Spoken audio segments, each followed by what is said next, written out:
Staying 30 days in deep sea to catch big tuna fish। समुद्र के बीच में गौरव जा रहा था। उसका दोस्त कुछ बातें करने जा रहा था तो बात मत कर करके इशारा करता है।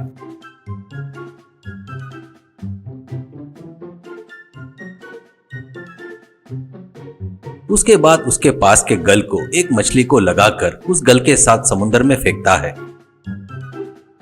कुछ देर बाद एक बड़ी टूना फिश उसके गल में फंसती है। तुरंत उसको अपने गल से अपने बोट के पास खींचकर उसको पकड़कर अपने बोट में डालता है।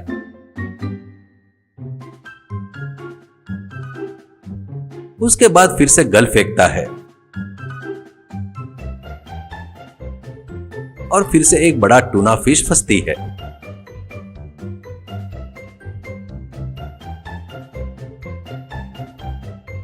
ऐसे कुछ मछलियों को पकड़कर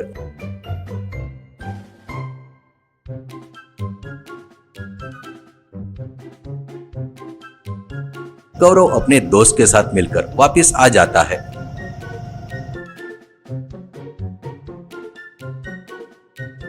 उसके बाद बाजार में जाकर मछलियों को लोगों को अच्छे दाम में बेचना शुरू करता है।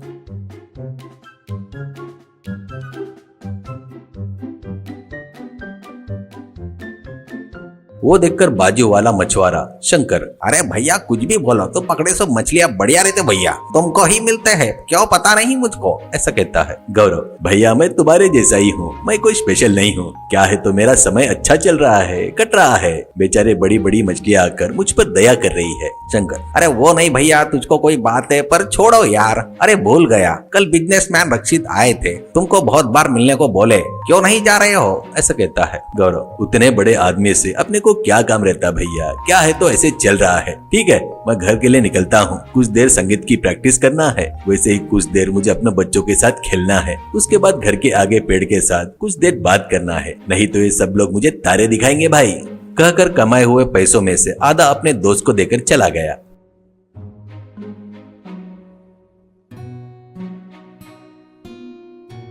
उसके बाद घर जाकर खाना खाकर कुछ देर आराम करने के बाद अपने पास के गिटार को बाहर निकालकर उसके बाद गिटार में म्यूजिक प्रैक्टिस करते हुए गौरव, जहां भी जाता हूँ वही चली आती हो, पकड़े गए हाथ में नहीं आती हो, ओ मेरी ट्यूना, ओ मेरी फिश ट्यूना करके गा रहा था।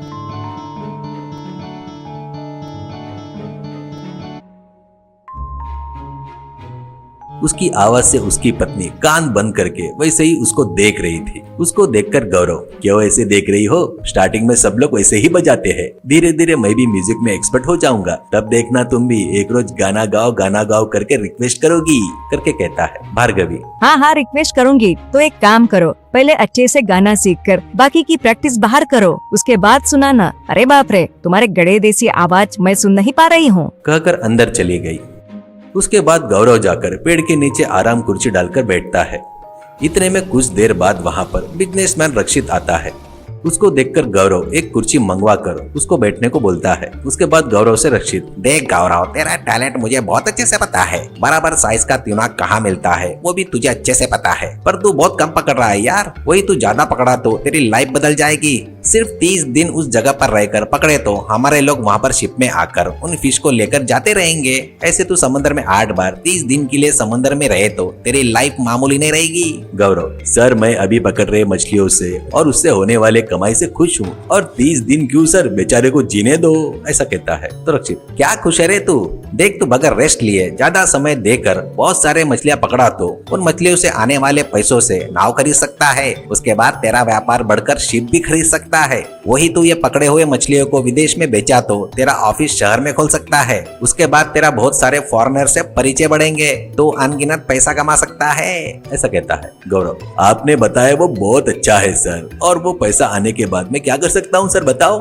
ऐसा कहता है। रक्षित, और क्या करूँ बोल रहा है रे तू, तेरे पास पैसा रहा तो तू जो चाहे वो तेरे पास आएगा, तेरे परिवार की प्रगति होगी, ऐसा कहता है। तो गौरव, हाँ सर, उसके बाद और क्या सर, और बताओ, ऐसा कहता है। रक्षित, क्या रे तेरे को इतना बताया तो भी नहीं समझा क्या? तू जमकर पैसा कमाकर बढ़िया रिटायर हो जाएगा, उसके बाद फिर से तेरे गांव में आएगा, आकर यहाँ पर एक बढ़िया घर बनाएगा, उसके बाद खाली समय में म्यूजिक नहीं तो जो सीखना है सीख सकता है। वैसे ही मछली खाने का दिल किया तो तू आराम से जाकर मछली पकड़ सकता है। उसके बाद खाली समय में मछली खाते हुए पेड़ के नीचे आराम से पैर पर पैर रखकर बैठ सकता है ना, ऐसा कहता गौरव। सर आपने जो कहा ना अभी मैं वही तो कर रहा हूँ सर। रोज मैं मुझे चाहिए वो टूना फिश पकड़ता हूँ सर, जितने चाहिए उतने पकड़ता हूँ सर, ज्यादा आशा नहीं है, उनको लाकर बेचता हूँ, उसमें से आधा मेहनत किए हुए आदमी को उसको देता हूँ सर। वैसे ही खाली समय में संगीत सीखता हूँ। ऑफ कोर्स मेरी पत्नी डरती है फिर भी ध्यान नहीं देता, गाने गाते रहता हूँ। उसके बाद स्कूल से मेरे बच्चे आने के बाद उनके साथ क्रिकेट खेलता हूँ और खाली समय में पेड़ के नीचे बैठकर आराम करता हूँ।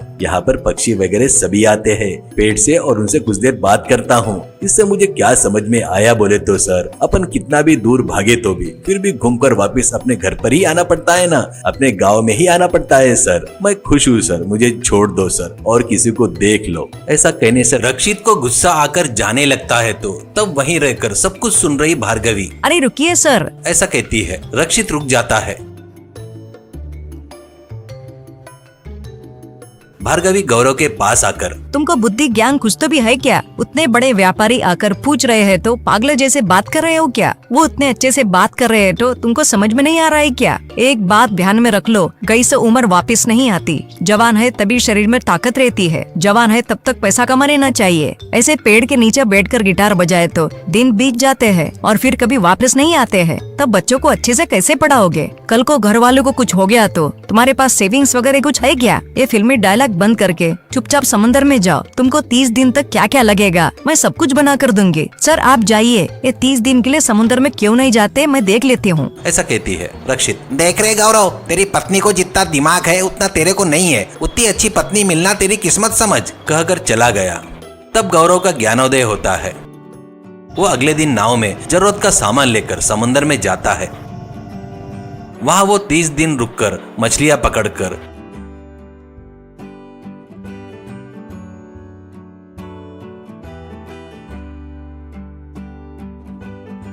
वहीं पर खाना, वहीं पर सोना, वहीं पर मछलियां पकड़ना।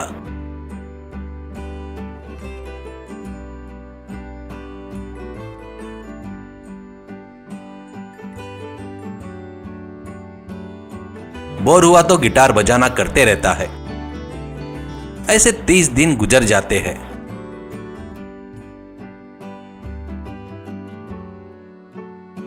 नाव टूना मछलियों से भर जाती है।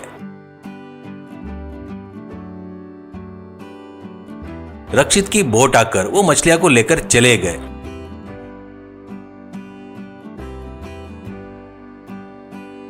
बाद में गौरव पैसा लाकर पत्नी को देता है। वो बहुत खुश होती है।